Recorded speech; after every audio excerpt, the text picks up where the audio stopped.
Everybody. Thank you for joining us. This is a real pleasure. Um, Welcome to this special edition of the IAAC Alumni Dialogues. My name is Mademochoritis. I will be your host for today, and I will be moderating this discussion. I'm an IAAC alumnus and the Alumni Relations Officer, and I'm truly excited to be moderating today's conversation. This event is all about reconnecting with incredible people who have passed through IX doors. We have architects, designers, thinkers, and doers who are shaping the built environment in inspiring and often unexpected ways. So today we'll be hearing from fellow alumni, four fellow alumni, about their journeys since IAC, the challenges they have faced, the ideas they have been exploring, and how the spirit of IAC still shapes their work. So, with no further ado, let's get into it. We have four speakers today.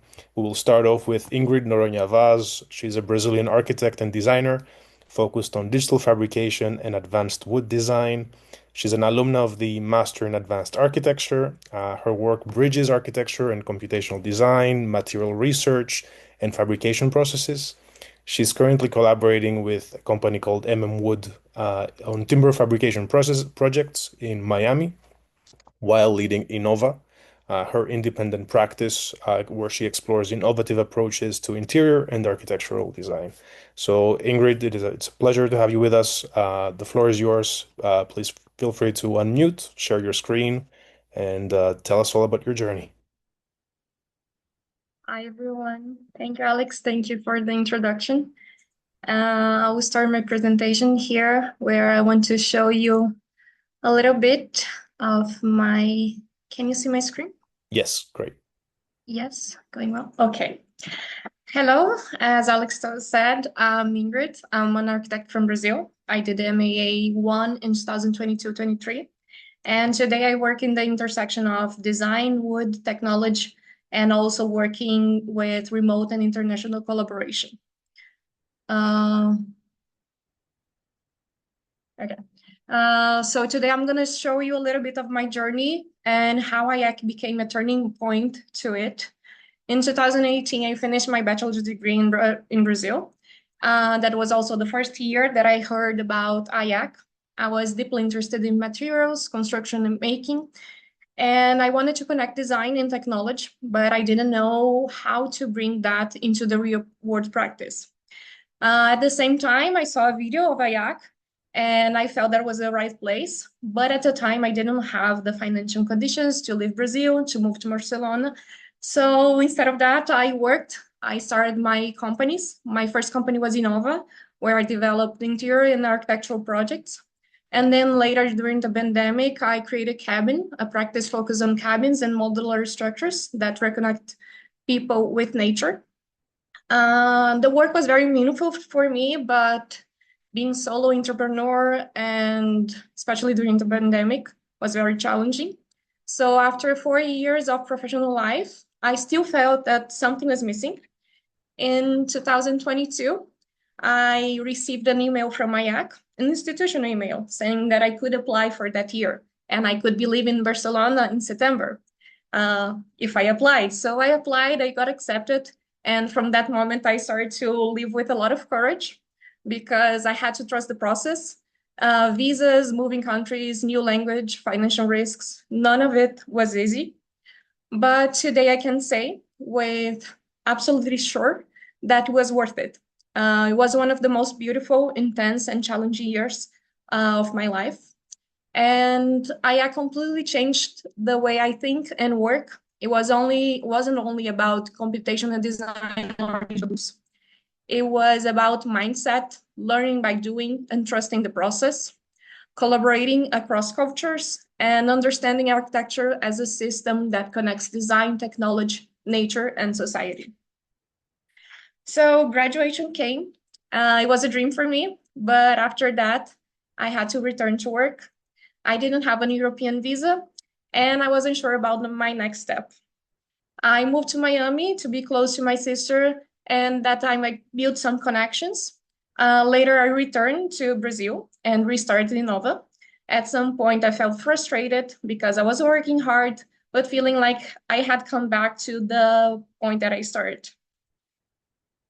Then in 2024, a contact that I made in Miami reached out, and they had just bought a CNC machine and didn't know how to operate it.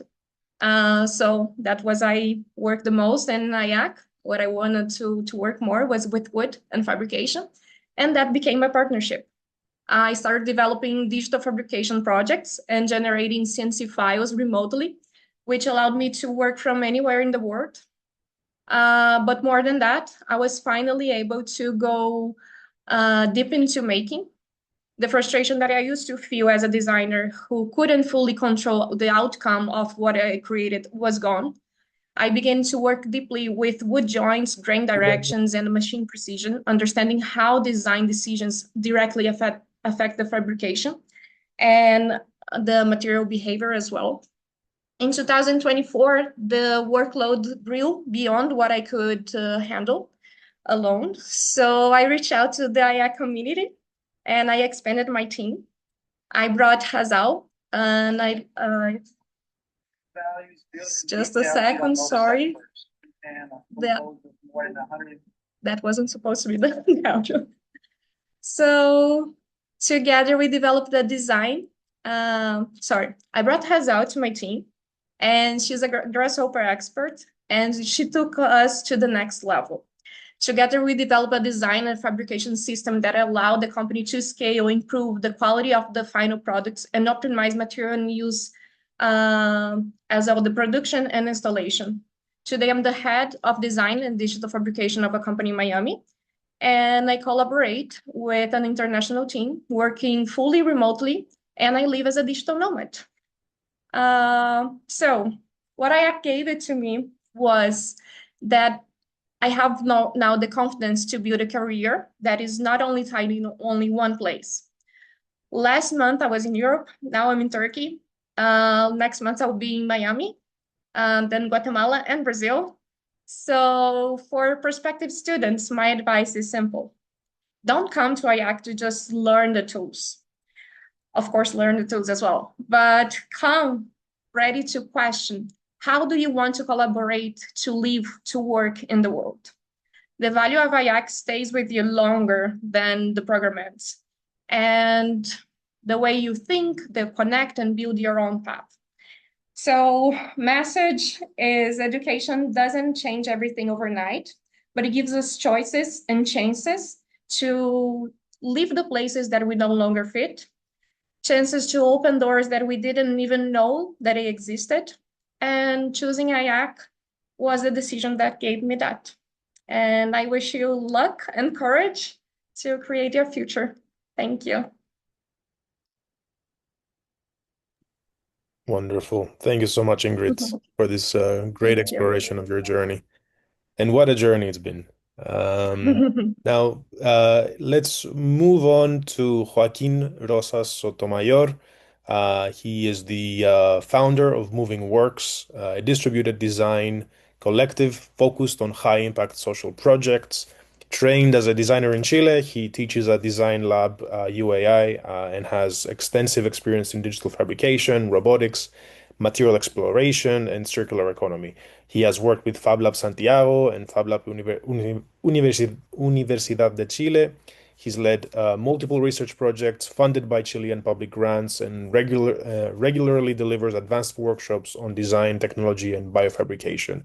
He's an alumnus of the Master in Design for Emergent Futures, and as everybody here, an ambassador, an alumni ambassador. So, Joaquin, the floor is yours. Take it away. Thank you, Alex. Just one question. How much time do we have? Up to 10 minutes. Okay. Okay, I will go fast. Please let me know if you can see my screen. Yes, that's great. Full screen? Yes. Okay. Okay. Hello, everybody. Very nice to have you here, and thank you, Alex and IAC team for the invitation. Now, as I said, I will go fast because I have like 100 slides to show all the journey before, as Ingrid showed, before, during, and what's next, IAC. All right. So, well, I will jump this because Alex already told my journey started studying design in Universidad Católica here in Chile. Then I have worked in a lot of Fab Lab Santiago, Fab Lab University of Chile, managing projects and doing a lot of fabrication, digital fabrication, experimentation, biofabrication, and organizing also like projects, teams, etc. I went to IAAC on 2021, just after COVID, and I did the MDiv very happily. I will show you the work now. And also now I'm working as a teacher in the Universidad Adolfo Ibáñez, and also doing a lot of different projects that you will see. Well, this is my first project related with digital fabrication back in high school, hacking, as you can see, a CNC, projecting how we could build houses in Mars. That was like the dream 10 years ago. I think maybe it's now for some people. But yeah, that was like the start of like my relationship with digital fabrication, designing, making, etc. This was my degree project from the university. It's called Make Care. And here I understand that how digital fabrication can empower and engage people. These were objects for people with a butterfly skin that they have like super delicate skin. So these objects were made for them to embrace their own ability to eat, to move, etc. And with all digital fabrication. This was also 10 years ago. So 3D printing here in Chile was like, wow, the novelty. And this project lives distributed, right? So this was how I understand the power of digital fabrication. Next, in MDiv, I explored my relationship that I have with music because I like music. I play music as well with the technology, digital fabrication, with social impact. So this is like a huge resume of the master, but I worked with mates working how is this relationship going on. So we created some interventions, playing with music, also playing plants with music. Here I am playing some music and some friends playing with clay, like with eyes closed, like shaping the clay. So they internalize in their different aspects how they were shaping these sounds, right? Also, we did different interventions in IAAC with dancers to understand the movement, the relationship with the body and music. It was a lot of explorations. Finally, I did my thesis project that was sonic ecologies, like gathering sound from nature and making them also like with clay, making them instruments. And also the shape of these little pieces were like the data as well of the sound. We did like design dialogues as well, but bigger, an intervention in Barcelona. And yeah, what happened post MDEF? I came here. Well, I am also became a father of a very beautiful kid named Olivia, and I came here. This is Universidad Adolfo Ibáñez. It's a very beautiful group of buildings designed by Jose Cruz here in the Andes. And as you can see, architecture is just beautiful. So it's a very inspiring place to create. This is one of the fab labs. So we have like 3D printers, CNCs, robots, and a lot of things. So as you can imagine, it's a very, very fun place as IAC as well, to learn, to play, to put your hands in the mud, right?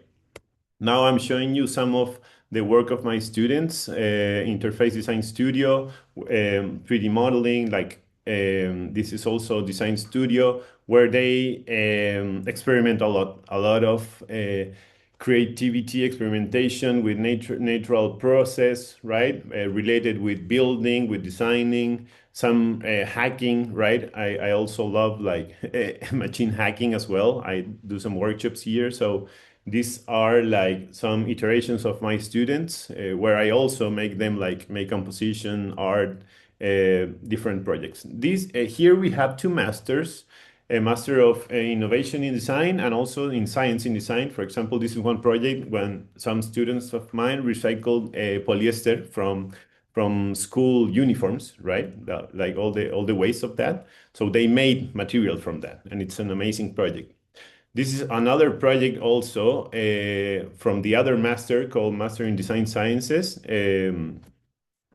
I eager to you to look to a company called Strong by Form. They are like doing a lot of research of how wood can revolute the industry of wood. And this was one project of a student here, like an amazing wood bike that you can all sit and ride. Very, very nice. Another one making in that intelligent systems of fabrication by Luca Dal Bosco as well. These are thesis projects also. And now I will show you some like personal experiment, like work related with the curiosity that also the MDev was like how do you say, like we take a pill of curiosity and start like experimenting over the day, over the night. This was like hacking 3D printer for drawing. I draw a lot, so I also love this interface. Some collaborations with artist friends, some abstract creations, experimenting with light, with 3D printers and light as well. This is some part of a project that I will show you later about metamaterials, also different shapes of structure, another experimentation of clay, 3D printing, and wood. Some more boring projects like facades of enterprises, but always using parametric design. And like digital fabrication technologies. This is like a more personal project that I have with some friends, designing and selling these products for kids. As I'm a father now, I understand the market, and I design, illustrate, do everything. After the master, or just in the middle of the master, we create a collective called Moving Works with some friends because we had the question like, what happened after the master? We are not going to see each other. Of course, we became best friends. So we're like, okay, let's continue this. So we created this collective just to make the our methodology of the master to distributed design collective, right? So we started this first project called Astra, that was like a project for a music festival here. And they asked us to make like a lighting sculpture, right, to people to see. So we did a lot of prototyping, as you can see, the little one, digital fabrication, and we we take this sculpture to the festival. It was amazing, and it was like local fabrication and digital programming, for example. So we embraced the project. Another exercises of music and playing. We did this in some bars, so people touch the plants and they play music. This is our second collaboration with Low Studio, an architecture firm here in Chile. And we did this project called Sonic Ecologies 2, my thesis project. I took it to the next level, making these little sculptures, sound sculpture into big columns, right? So that's why I needed architects to create, right, these data-driven design columns, right? And I also wanted to use the robotic arm here, so it was like the perfect excuse for that. So we started like mistaking a lot of in 3D printing with soil, and we eager to manage to build one column, one soil column. So we use robotic arm, like super local materials, and the Low Studio guys design another pieces of columns, data driven um, with clay as well. All these columns were like heartbeats data from Olivia, my daughter as well. So it was like a super personal project that we managed to won some grants, some local grants to build it, right? Because we had a team and everything. And we also did like some media, some videos, and also a place where we can like show our work and the process, not only like the final result. Also, we did a paper with this. We show it in Barcelona in a congress. And now I'm showing you like my current projects, like today projects, collaborating with different people. For example, with some bike races that they want to do like steel metal, for example. The project top right is hacking machine for writing in braille. We are also waiting for the grants for it, and also always learning Grasshopper, learning how to wait. This is like a methodology that I'm developing, like after also the master, like designing with living organisms, local energies, the sun, the wind, etc. Doing experiments also. And this is like the final project that I did this year that was like a metamaterial auxetic panel with heat reaction. So yeah, as you can see, we use some nitinol springs that react to the heat, and we did some mixed systems. So you can see that this panel reacts to the heat. So you can put it, for example, and make some shadows from the sun as well. And we also used like the robotic arm to simulate everything.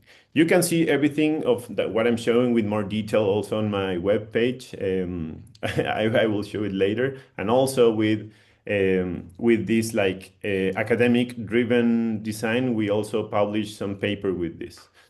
We are applying also for this biodesign conference that is this year in the Netherlands.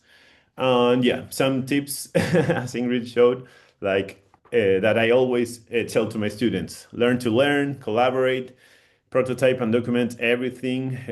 I'm still super bad at saying no to projects. Draw a lot, plan the year ahead, embrace every mistake, delete Instagram for your phone. You can use it on your computer. uh, Share with your community and always have your eyes open. Thank you very much. Amazing, Jacob. Thank you so much. So let's move on to our next speaker, Shruti Sahasrabudhe. She's an alumna of the Master in Ecological Architecture and Advanced Construction from 2024. Shruti is an architect and ecological designer, exploring the intersections of ecology, circularity, and context-specific design.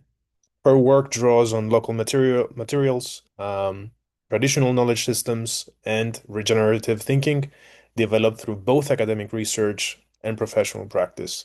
Shruti, it's a pleasure to have you with us. Looking forward to seeing your work. The floor is yours. Thank you so much, Alex, for the introduction.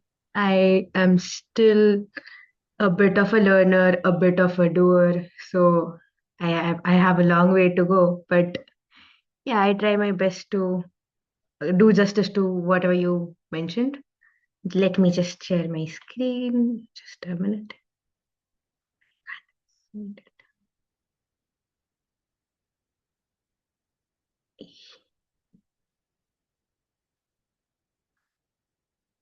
I am sorry, just a minute. Yeah.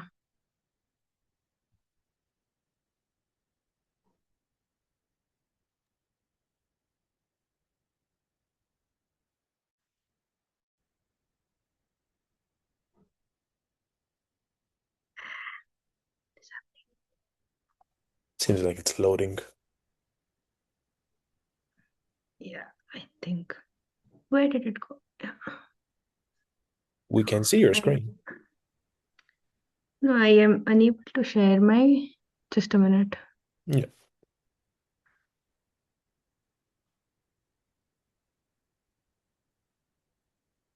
Do you think we can move to the next Absolutely. person and I can figure something? Okay. Absolutely. No Sorry. problem at all. Don't worry. Don't worry. Aymeric, are you okay to take over? Sure. Okay, so Aymeric is going to take over for Shruti while she's troubleshooting the laptop. So Aymeric is an architect, and Aymeric Brouez, he's an architect and computational designer with an international background spanning France, China, and Spain. He holds a dual master's degree from ENSA Versailles and Tongji University, and is an alumnus of IAAC's Master in Advanced Computational Design for Architecture program, which is the online program.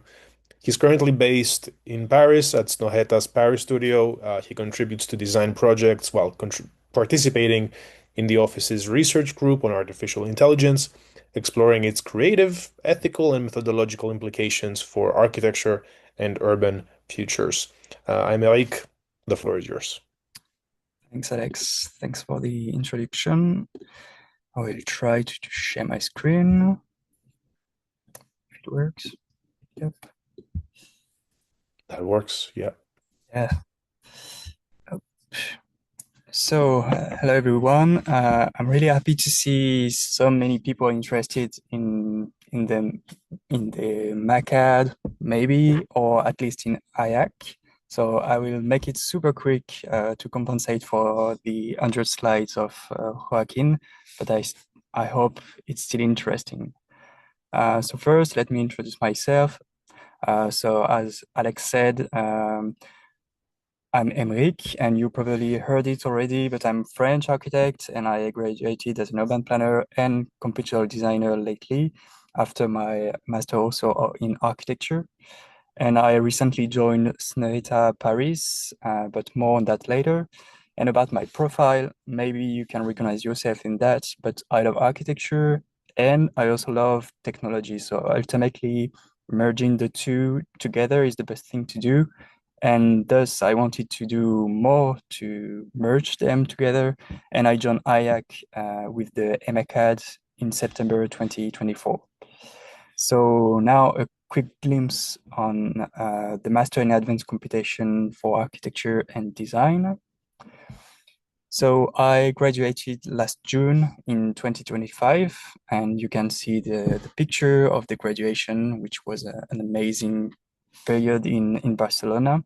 And the MACAD is a fully online program, so I was able to choose to attend the asynchronous formats, and thus I could work as an architect and still follow the lectures afterward. So it's also an opportunity for this master for the people who works already and who still want to keep learning with a new master. You can do both. So the Master in Advanced Computation for Architecture and Design is a pioneering online program designed to train architects, engineers, and designers with the most advanced computational skills for the AEC industry. And it's divided with 3 terms and 1 thesis. So we are going to check a little bit on that. So the first term is focused on environmental and structural design and also optimization. And we are quickly introduced to the fancy word of AI, which can improve the speed of the stage. And it's also a good entry point to coding with Python for the newbies. The next term is about BIM and interoperability. So we develop automation with Revit. We go even further on coding with coding our own apps on the web with Rhino Compute as well, and much, much more. And the last term is about artificial intelligence. So here we don't learn only about generative AI with fancy images. We also learn about machine learning. We use LLMs, we train LoRa's, and we discovered also the power of graphs. And finally, after those 3 terms, you will have the thesis. And this thesis is the last piece of the master. And it's a project you can do in small groups. And you combine and you display what you learn throughout the master. So you can also do a software, you can write a research paper, create or train a model, etc. So we did a lot of work, and I can't share only my work. So I want you to scan this QR code and go online and browse the project from all the alumni and also the students who are right now studying in the MACAD. So it's on the blog of IAAC. So feel free to go online. Finally, here are a few keywords about the MACAD. So it's a lot about digital technology. So if you're interested you should definitely apply. So now, once you know and you learned about all this knowledge, what do? So I joined, as I said earlier, I joined Noronha, where I am an active member of the study group and experimentation on AI. So this is a topic that matters a lot for the office. It's full of potential, but also potential issues, and it's not easy to find the right place in an architecture practice. It must be aligned with the long-term values and also the act of creation, and still answering the policies for Europe, for example. So the goal of my job here at Noronha is not to disrupt anything or replace anyone. Thus, today I'm able to navigate between architecture, design, coding, 3D printing, doing generative AI, coding, application for the office, building new workflow, and sharing knowledge on AI and digital technology. So the question is, maybe it's your turn, why not you?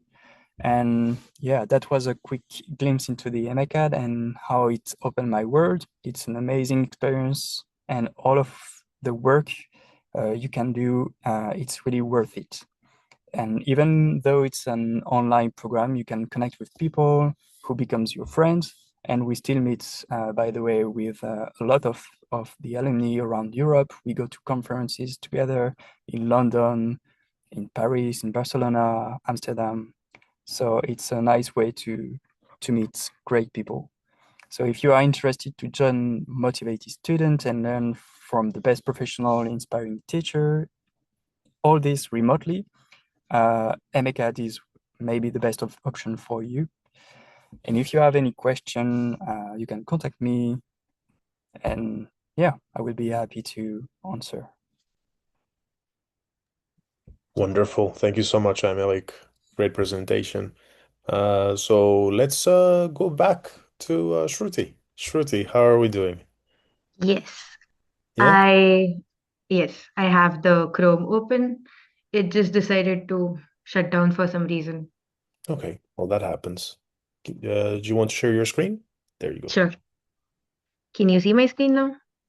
It's still loading. Let's see. Yes, fantastic. Okay. So, hola, I am Shruti from India. And one for most important thing about IAAC is I got to learn a new language. And I got very well in Spanish. Like I used to talk to the local people there, like going to the supermarket and just buying something in Spanish. And then it was like a dream come to true movement when the shopkeeper didn't speak in English, but he also spoke in Spanish with you. So just to give a quick glimpse of who I am, I started like during my school, I was very much interested in biology, art, maths, physics. So then the college happened and I took on that science stream, but I always wanted to do something related to biology. And my dad is also an architect, so I chose architecture. After my bachelor's, I I was already into sustainability and working with biophilic architecture, working with context specific needs and requirements, local materials, vernacular architecture. And then I stumbled upon masters in ecological architecture and advanced construction, and that was like a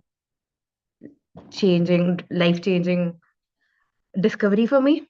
And that's when the biology stream that I had left years ago that came into picture. And I did my master's in 2022 to 24. And then after 24, I sort of took it forward into my practice. And then by the end of 2024, I had my PhD opportunity come to me. So that this is our beautiful Valdevara family. And that's the prototype that we designed and built there. It was like a very unique, very holistic, very wholesome experience where you got to live with 20 other people on a retreat, almost like on a mountain, with amazing views, with amazing people, with gardening as a subject, and like just it was just like a home, and we used to do so many things together. We would cook together. So it was not just learning architecture or learning something new, it was also learning to stay with these people and learning from them. And it was like a whole another level of community building that happened during the 1 year that we stayed in Valdora. And yeah, this is what we believe in Valdora, and like taking that forward throughout my architecture, like bachelor's and master's, these are the few things that I have learned. And these are the few things that I want to take forward, like understanding context and working with the context, understanding materials, techniques, like Alex mentioned, the traditional knowledge systems that we have, tapping into that and like translating those into today's practice and seeing how that goes. And as of now, I'm doing my PhD at a school of planning and architecture in Delhi. It's like a very renowned college here. And I presented my paper on vernacular architecture in one of the conferences, and the guide, my guide happened to be there, and he was like, I want to do a PhD with you on this topic. I would like to work on this. So that's how it happened by the end of 2024. I did not plan on doing my PhD. I had planned on working with my dad itself and expanding his firm, expanding his business, and bringing in more ecological values that we learned in MIAB. And then currently, I am just sort of working around the whole concept of vernacular architecture, ecocentrism, then the contemporary and the anthropocentric approach, and then the self-sustaining practices, circular economy, the whole idea of understanding the ecosystems and architecture and humans being the part of that ecosystem, unlike what we are doing now is where we are focusing on us as the people sitting on the apex, and we are just like governing nature and stuff. And this is what is happening in my research domain, and this is what is happening in my practical domain, where I am designing like ecological cabins, retrofitting some houses, and both of these projects are still yet to realize. But the school project that I have been working on, that might be that we just might start the construction really soon. And this is how I think that we should take this idea further, like the whole idea that we learned in my the ecological design, the context specific things, and then creating more awareness through exhibitions, participatory toolkits, community interactions, and ecological networks that the IAAC alumni group also can bring in. And just to give a brief about the whole life cycle of myself, this is how I started and the steps that I took in my life. And yeah, thank you for listening to me blabber. And let's reconnect with nature is what I would say to end my presentation. Thank you so much, Alex, for this opportunity. Well, thank you, Shruti, for sharing your knowledge and journey with us. So the reason this event is called Alumni Dialogues is because we're actually gonna have a small discussion between the alumni ambassadors that just presented. So if we can have the four presenters turn on their cameras, I have some questions for you. I would maybe like to hear you reflect on. And feel free to open the mic. There's no specific order. So these are questions that have been designed kind of like to make you reflect a little bit on IAAC's impact on you, how you've grown or changed since your studies at IAAC, how your practice has evolved, where you find purpose, the importance of community, collaboration, and ideas that make you kind of like look forward today. So maybe the first question is, in what ways do you feel your time at IAC still shapes how you think or work today? Uh, I would like to bring in the collaboration part of it, where like how we in Valdora It was like a community of people living together, like 20 people coming from varied backgrounds and staying in one place and like breaking our heads and working on one project by the end of the year and like sort of making it happen using your own hands to like create that beautiful thing that we did. And so like basically it was not just problem solving while designing, but it was problem solving on every stage of living. So like we would just sit on the dining table and we'd be like, oh, we need to switch rooms, or we need to do something about the kitchen management activity that is happening. Or if we would cook on the weekends, we'd be like, we need to make sure that the whole kitchen is cleared before Pilar comes the next day, so that she gets the kitchen very, very accessible and free to use. So it was more like in every small aspect of living, we sort of learned the idea of collaboration. We learned the give and take that happens there. And I feel like that I am still carrying it forward. And that can be very well translated into practice that I am doing right now, the research that is happening. So it was an experience was like changed me personally. And I feel like that growth was something that was needed at that time. So yeah. Do the rest of our panelists feel the same about the collaboration that you learned or experienced? Totally. I can go now. I agree totally with Shruti. I think that collaboration I think independently on the each program of master that you do, it's like a must in the IAC programs, right? Because you are like pushed to work together, to share your backgrounds, to share your knowledge, and yeah, finally you become like a tiny family. If it's not in Baldaura, it's in the in the classroom, right? Because that's how we felt, at least in my opportunity. I also want to add for example, maybe for people in Europe it's more common, but for people from South America, for me at least, it was like super revealing to know people from around the world, right? I had traveled before and everything, but to engage with people from all, I think, the five contexts, with different countries, different religions, different disciplines. For me, at least, it was like the most like mind-blowing experience, I think, like to see, for example, how design and architecture is going in India, or in South Africa or in the Netherlands, right? Because here we are like, it's a bit hard to travel back there, that traveling around Europe, right? So for us, we were like two Chileans. We were like, yeah, this is amazing. Now we connect with literally with different places all over the world, and yeah, we managed to continue working together as well, as the connection, right? Making, before we ended the program, making the connection to start the collective. So for me, that was amazing. And keeping the same kind of line of collaboration and connection, Aymeric and Ingrid, you guys share kind of like an opposite in a way, because Aymeric, you studied online, but then switched to in-person practice. But Ingrid, you studied in person, and then now you're collaborating mostly online.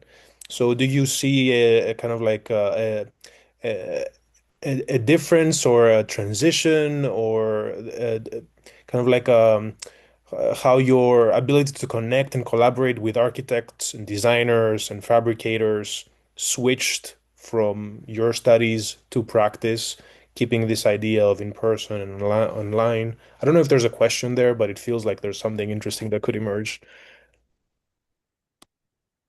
Well, I think it's hard to answer that because I feel that maybe what you learn from IAC is to how to communicate, no matter how. You, you have many different people from different backgrounds, from different language, so you need to learn how to communicate, how to show your idea, how to express. So you use all the tools that you have. You're gonna use your physical tools, hands, gestures, and showing as if you were in person, but you also have to learn how to show it through drawings, through many all the kinds of tools that you can have to show what you think. Right now, you said that now I'm collaborating mostly digitally. Today, I'm collaborating in person because I'm at Hazal's place. I'm living this month here with her. So this is another thing. I found a person to work with me, and she also became a friend. And this month I'm living in Turkey. Next month I'm not gonna be living here, but we are working in person. And for the past 6, 8 months, I think that we are working together. We've been working together all remotely, so all through digital communications. And that's also how I communicate in Miami with the people there. And they are not architects. They don't understand I send many different drawings for them, the architectural drawings, they still don't understand. So I need to find other ways to show and to communicate. So that's the end. That's the point of IAAC. It's learning how to communicate with all kinds of people and backgrounds, and yeah, that's it. Well, I would say that if you can make yourself understand online, then it's even easier when you do it in real life, right? So for me, it was not an issue to come back to real life, meeting people, touching the desk or touching paper, you know. But yeah, about the MACAD, you're also learning about from the other people in the group, and most of the people in the MACAD, I would say maybe 60%, they are already professionals, so they have experience. They know how to present, how to share ideas. So you're not only learning from the MACAD and teachers, you're learning from your peers, and this is also a good strength in an online program. So you learn how to collaborate with them, still with the online tool, and then you can also apply it in your office, because I have the chance to be working at Noronha, and it's a global practice. So we are also collaborating online with other studios from Oslo, Innsbruck, Hong Kong. So what you learn and what you experience at IAAC, you can still reuse it. And previously, you were talking about community. Even though it's an online program, you could think it's a bit cold to meet people online, but in the end, it's not this at all. You quickly learn about people, you make friends, and you build a nice and lasting community. So yeah, don't fear the online thing. Fantastic. And was there maybe that something from IAC that in the beginning you didn't fully understand or appreciate, but now you find invaluable?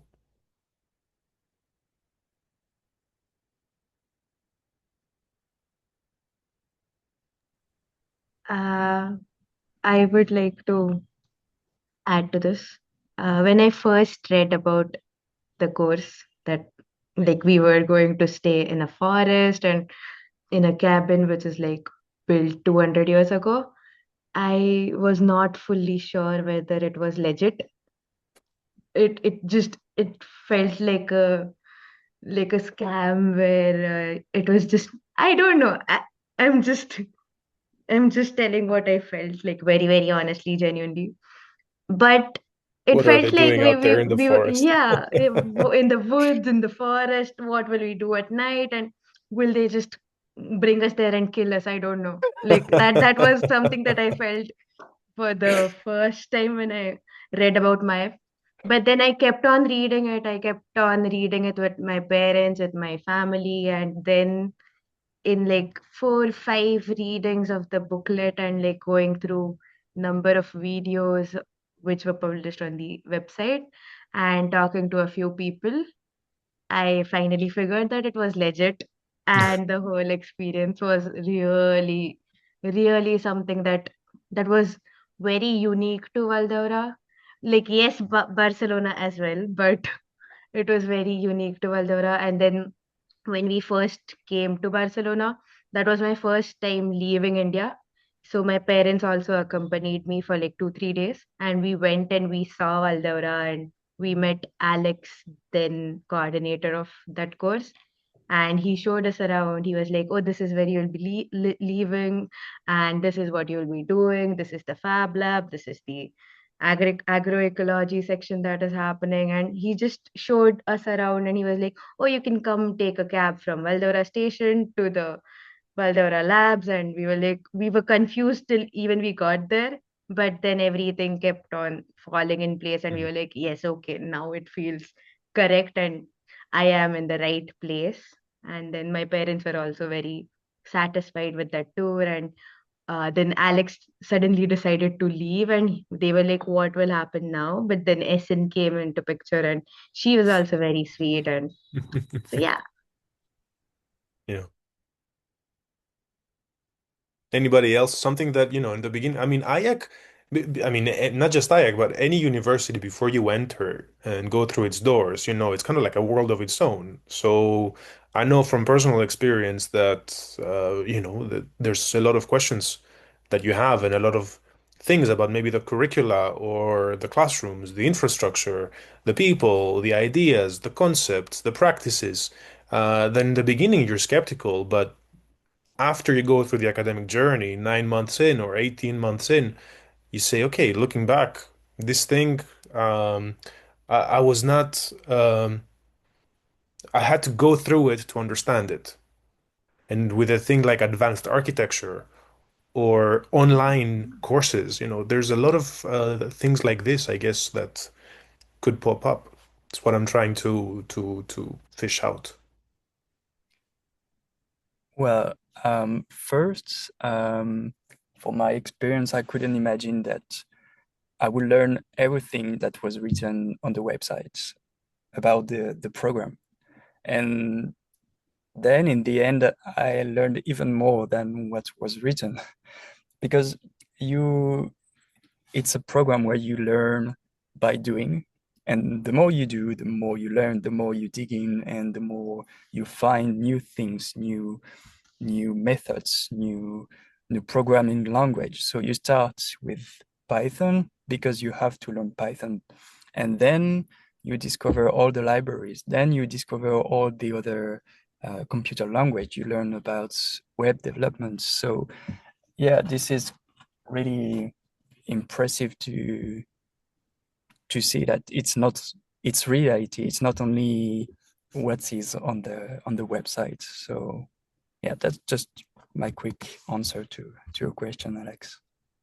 Super. I mean, that resonates a lot with me as well because I studied a program in urban planning at IAC, but I didn't come from that background. So for me, there was a very big learning curve. And in the beginning, I was very much doubting that I could actually reach that basic level of even speaking the vocabulary, like vocabulary for me was the first challenge, first bridge I had to cross. But yeah, by the end, it's what you said, by doing it and by making that leap of faith, you find yourself being capable of a lot more than you thought you weren't. So it's a really, if anything, I think the most fundamental thing you learn at IAC is how to learn. Yeah. You learn to learn. You teach yourself how to go into unknown realms of knowledge, immerse yourself, expose yourself, and absorb that information, and eventually, hopefully, master it and put it into practice. So maybe speaking of practice, because in IAC we speak a lot about impact, right? Of design, of architecture, of cities. Um, has your idea of making an impact as a professional, as an architect, as a designer, has it changed since you started working professionally, since you left IAC? I mean, you're working. I'm looking at you. You're working in an architecture firm. Joaquin, you're teaching. Ingrid, you're building, you're designing, you're fabricating. Shruti, you're going into the research. So you have very different ideas of, your career since IAC. So I think maybe we can explore that idea of impact as a professional. I, Has that I, I changed? can go I can go for that answer. I will try now. Well, in my case, after just right out after IAC, I started teaching here in Chile in Universidad Adolfo Ibáñez. The like the ex, how do you say, like the sharing process was like super straightforward. I took a lot of things from the master, right? The exercises, methodologies, a lot of things, and I applied like straight away here, right? So it was like from my personal view, it's like I how to say, internalized all the things that I have learned in the master, not only like the technical things, software and everything, but also like the how to how the things that we learn right in the master, you can apply it to different contexts, different cultures, different places. Um, so like the transition was like maybe super literal, right? To see now as a teacher how students here learn some IAC methodologies or IAC ways of thinking from my master. It's how do you say, like a reflection of how it's impacting in IAC topics are making an impact through people like straight away. Yeah, and I also think that it's, how do you say, it's super contagious. It's like almost like a virus that travels around the whole world, right? In my personal experience, I had a teacher named Tomás Vivanco. I think you know it, Alex. And he talked to me of IAC like 10 years ago when I was in the university. And I was like, and now, well, after the graduation of IAC and everything and being here, I was like, wow, this really like pops up in your brain, right? Of how to make things, how to share it, how to share your personal experience to move people to go to study there. So, and I think so also that it's a super interesting thing because you can see the impact of people that studied in IAC, working in amazing firms, also doing a lot of how do you say, like amazing projects in super local contexts as well. So in a way, it has a lot of layers of impact and a lot of like complexities.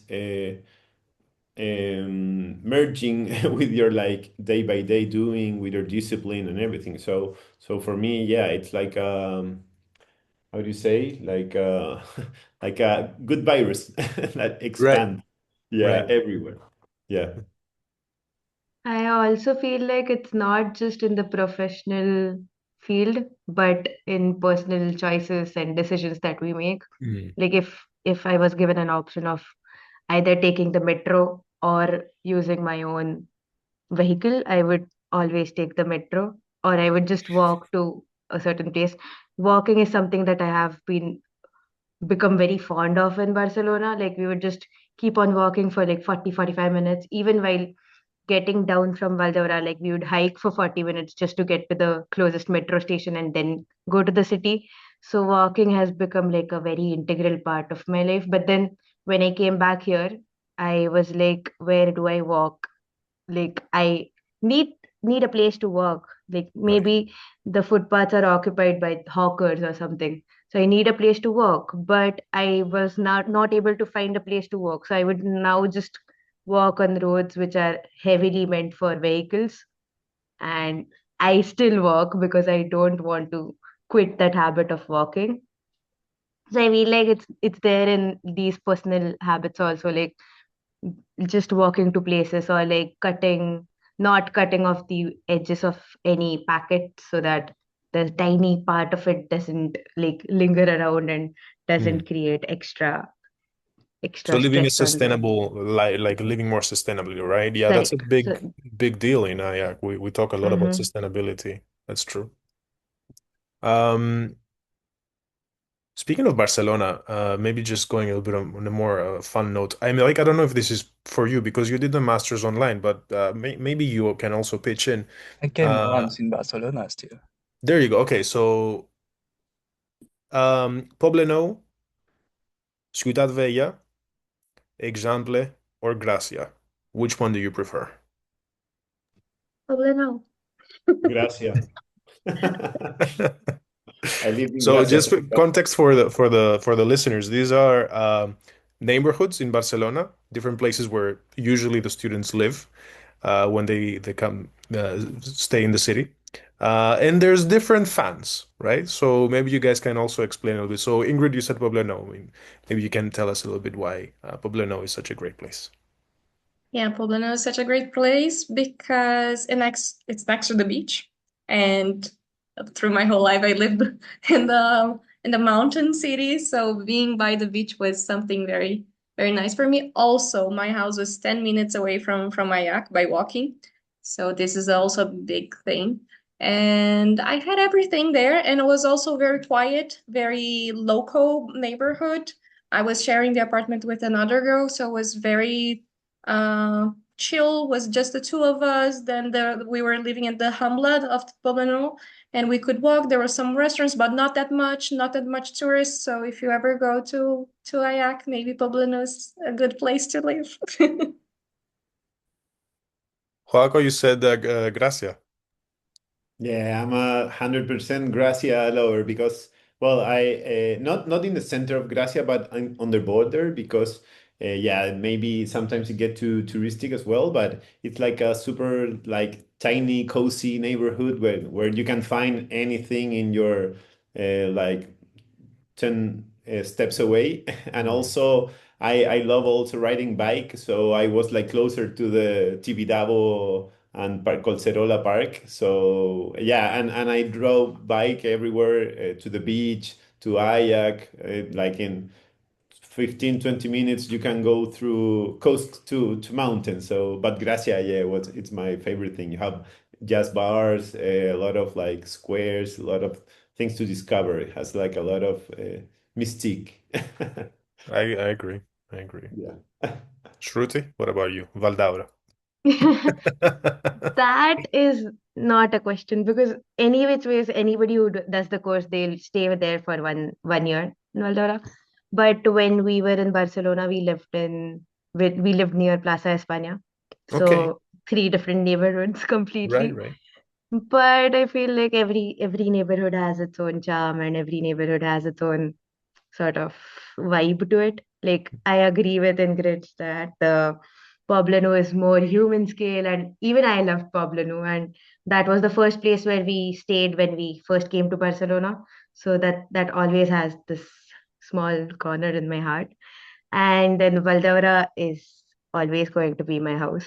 And then Gracia, again, a very different kind of neighborhood with the mountains and the Tibidabo and Coicerola Park close by. And yeah, it's just different. And then Plaza España is going more towards the airport and like little bit to the farther end of the city.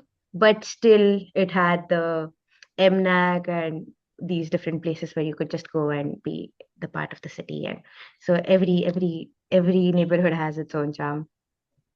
And you can reach from anywhere to anywhere in like 30-40 minutes. So that's not a big deal.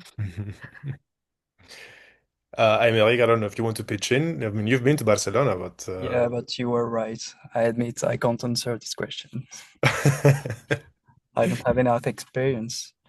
yeah. So maybe we can switch a little bit because I see we have close to 20 minutes before the end of the of the of our event. So I just want to, first of all, I see there's questions in the chat. I don't know. We have Andres Ardila here in the in with us in the event. He's the admissions manager. He is the go-to person for any questions related to admissions. scholarships, application processes. He is the one. So Andres, hello. Maybe turn on your mic, say hi to everybody. Hello, everyone. It's so awesome to see some familiar faces. I've spoken with at least 6 of you in the last 2 weeks. There you go. There you go. A few familiar faces. So awesome to see you here. So awesome to see you engage, asking questions. And if by any chance we don't get to answer your questions, don't worry. We'll put them together and we'll get back to you, giving you useful material. And as always, making ourselves available if you need any extra support. Exactly. And please don't forget that Aymeric, Joaquin, Shruti, and Ingrid's emails are online on the IAAC website. They're ambassadors. You can always contact them, ask them any questions after this event is over. They, as alumni, myself as well, as alumni ambassadors, it's part of our interests to help any potential prospective applicants or students with their paths into IAAC. Andres, I don't know if you have identified any questions in the chat that we can ask here. Something, because I see there's many questions. I don't know if you have been. I have been answering a few. Yeah. Yeah, pretty interesting questions.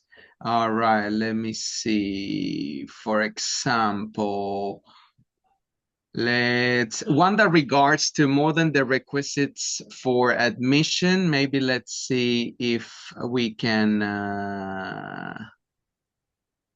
identify some of those here that I haven't answered already. I saw one that was asking, this is a common question. I saw it here and maybe we can go through it and you can hear directly from it. But one of the most common questions when I talk to applicants is about portfolio. So I don't know if any of the panelists or even you, Alex, remember when you first put your portfolio together, what did you think about it? And what would be the key? Well, your portfolio obviously was successful. So what would you say is this the key for someone that's putting it together? Perhaps that could be some valuable info A great for question. our audience today. Yeah, application documents and preparing an application. Any one of the panelists want to take this one? I know that the question of the portfolio can have a lot of different approaches, and it's quite, it's a bit of a personal one, but I think you can never go wrong by keeping it short and to the point, making sure your graphics are, I mean, the idea of being perfect, I think this is a bit of a rabbit hole, so no need to get into that. But at least make sure it's legible, that the person who's going to read it can go through the information in an easy, straightforward manner. Don't cram into too much information. Um, Sometimes a simple picture can say everything. In projects, make sure you clarify what your role was. Um, yeah, I mean, there's whole courses on how to make a portfolio, but at the end of the day, it's really a matter of communicating your journey, just like our panelists did today. In a way, it's really a matter of communicating your journey. And something that I personally like to do is leave a little bit of mystery for the interview, Don't answer all the questions in your documents. Make sure you leave something for the interview process. Hi, Shruti, can I what do you add to think? it? Yeah, Yes, no, of I course. was just saying I totally agree with Alex. And one thing that I did is after looking at the master's program, like understanding the whole working of the program and what the course asked us to do, I sort of put the projects that were mostly related to my master's course. Like I said, my bachelor's also, I worked with sustainability, local materials, vernacular architecture. So I just focused on those projects more so that the interviewer or the people who are going through the portfolio, they also understand what background I'm coming from and how I think, what I think. And if that resonates with the person, then they'll like quickly ask you for the interview. So yeah, that's something that I did for even for my SOP and the portfolio. That I was just very honest, very genuine, and what I felt about sustainability and all of that in my SOP. And in my portfolio, I was more focusing on the projects that were very closely related to Valdevra. Sorry, just to clarify, SOP is statement of purpose, right? It's the Yes, letter of sorry, intent, I believe letter you of call it intent. in IAAC, right? So yeah. Maybe a question that uh, we can also address is the difference between 1 year and 2 years, because Ingrid, for instance, you did the 1 year program, Shruti, you did 2 years, if I'm not mistaken. So maybe you can tell us a little bit your experience, how you saw the fact you did 1 year. Ingrid, you can go first maybe, and then Shruti. What was the 2 year experience like? Okay, so 1 year experience was very good. I would have done 2 years if I could, to be honest. Uh, if you have that opportunity, you should do the 2 years. But for me was already a great opportunity for me. 1 year was I cannot even imagine that everything that happened inside of 1 year of IAC. Things are very intense and a lot of things are happening at the same time, and you grow a lot, you learn a lot. And but if you have the chance to do the second year, what I feel that the second year would be was being to focus more on the things that I learned about myself on this first year. Because I guess that this is something that I would like to share about the MAA, or the MAA is what I have the experience with. MAA gives you three different views that you can choose from urban. You can go to the urban direction or the material, or for my case, I went to SSP, which is self-sufficient buildings. And I focus more on the woodcraft, on working with these tools that I showed on my presentation. So this was very important. This during this first year, I could have experience with all this kind of people and understand more about myself. So after I focus on my work on this. But if I would do the second year, my second year would be focused on what I'm working today, which would be great, but I didn't have the chance, so I'm working on it now. And yeah. Perfect. Shruti, what about the 2 year program? So, like Ingrid mentioned about MAA, I would like to mention about the Valdevra course. Right. So, I think for the first year was completely Valdevra. We would just come to the city like on the weekends or something, or for the design dialogues. But the second year also gave us the opportunity to stay in Barcelona and experience the city. Mm. And with respect to work, the first year was more of group thing where we, even throughout the 3 semesters that were there in the first year, we worked in groups and we collectively did a few things. Like in the first semester, we had to design like very small interventions at different sites in Barcelona. Then in the second term, we had to design in a particular climatic zone, and like there were 6 climatic zones, 6 groups of 4 people each. Then in the third term, where we had to actually design and build MoCA, the mobile cabin that we designed and built.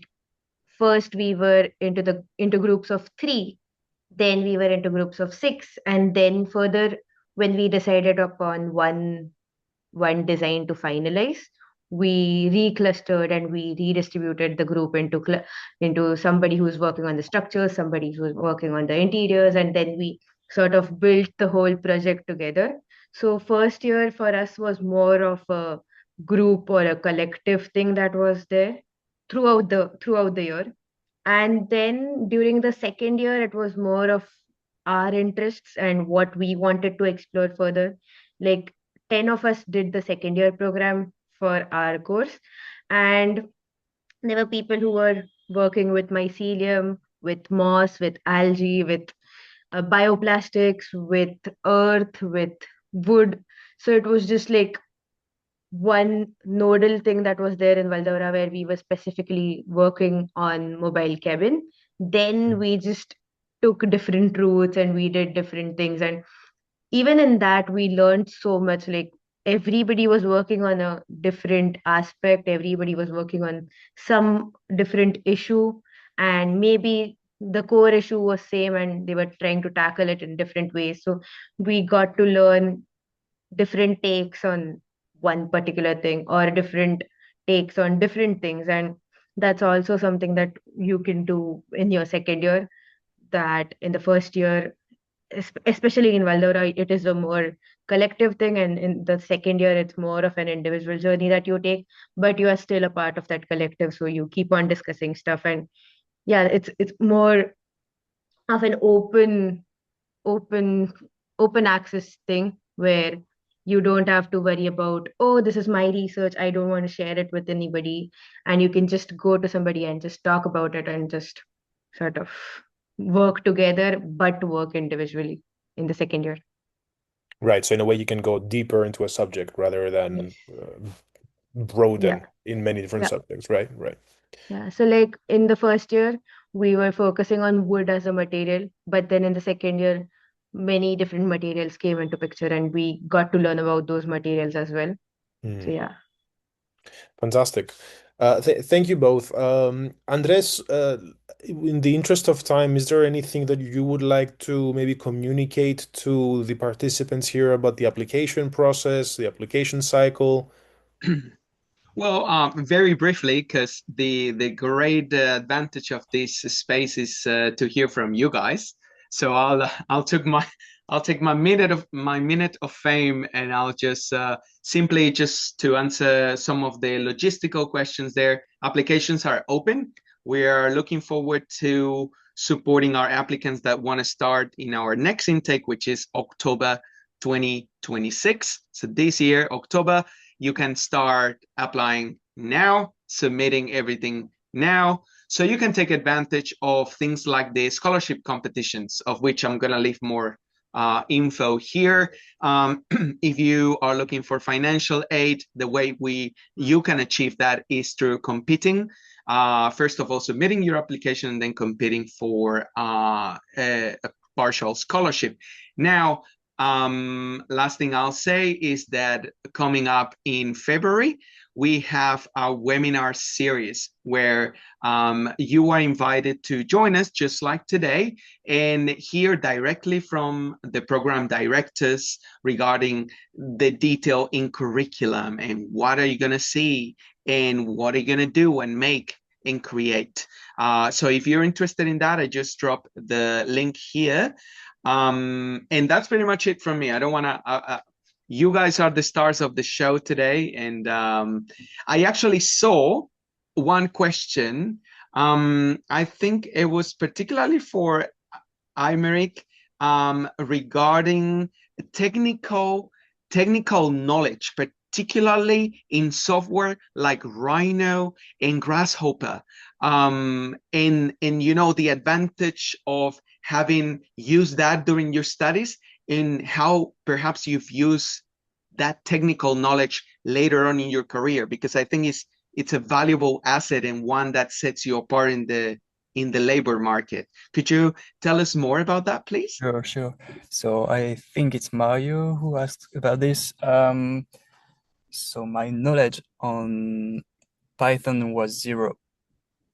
Just to be clear, before the MCAT, I didn't know anything about this. I had the chance to know a little bit about web development with HTML, CSS, and a bit of JavaScript.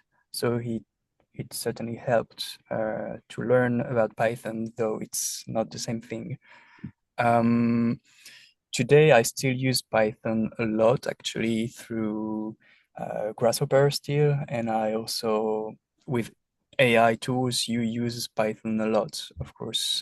So yeah, it's definitely something important to know.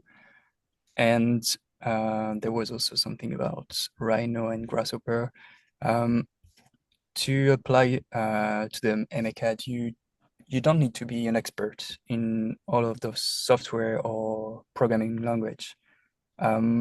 Rhino, you need to know it, of course, but then you can learn Grasshopper throughout the master. Some people didn't know anything about Grasshopper. They didn't even knew it exists. So it's not an issue. You can learn. They are like the teachers are also providing some quick intro to the softwares. Like you have an intensive week. It's not that intense, so don't worry. And you learn about the tools, so there's no issue on that. Also, I would like to add that some people in the MCAD, they were coming from strange background, actually. If I remember correctly, they were like, someone was a journalist, the other one was HVAC engineer, another one was from physics. So don't worry, the knowledge on Grasshopper, Python, it's not a big deal. So I hope I answered the question. Ingrid, yes, you did. Thank you. I mean, like Ingrid, I see you raised your hand. Yes, I would like to answer a little bit about this as well, because they asked about his course, but actually for MAA this was my fear when I applied. Before going to IAAC, I was working with Revit, and today I work with Rhino. I didn't know how to work with Rhino at all when I went, so I got to learn the tool. Today is my main tool of work. Grasshopper also got to learn a lot, but I learned that I'm not a digital computational, so that's why I brought Hazal to my team. And so don't be afraid. This is what I wanted to say. For anyone's there wondering, am I gonna learn? I don't know this, I'm not ready.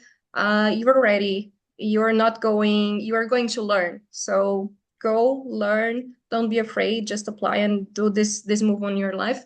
And also I saw another question from Alexis Garcia. Did anyone join IAC later career change, or do you ever have students with families?